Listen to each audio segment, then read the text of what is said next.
Efendim Türkmenistan Kültür Haftası başladı. Bu yıl Ahal eyaletinin Anev şehrinde yapılan etkinliklerde binlerce yıllık geçmişe sahip zengin Türkmen kültürü farklı yönleriyle tanıtıldı.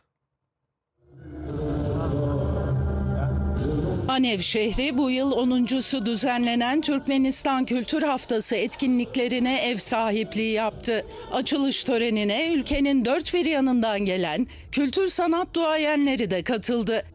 Türkmenistan'ın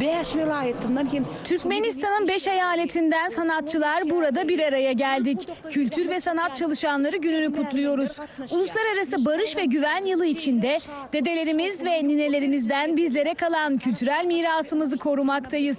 Eserlerimize dünyada ilgi duyulmasından büyük gurur duyuyoruz.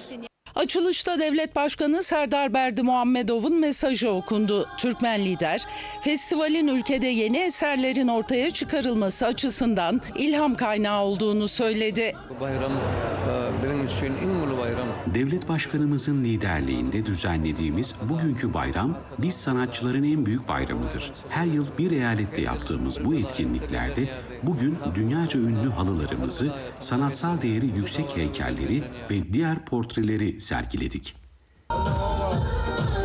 Açılış konserinde Mahdum Kulu Firaki'nin eserleri seslendirildi. Türkmen kültürüne hayat veren değerler sergilendi. Hafta boyunca devam edecek etkinliklerde ülkenin görsel ve uygulamalı sanatları, müziği, tiyatrosu ve sinema sanatlarının gelişimi konusunda fikir alışverişinde bulunuluyor.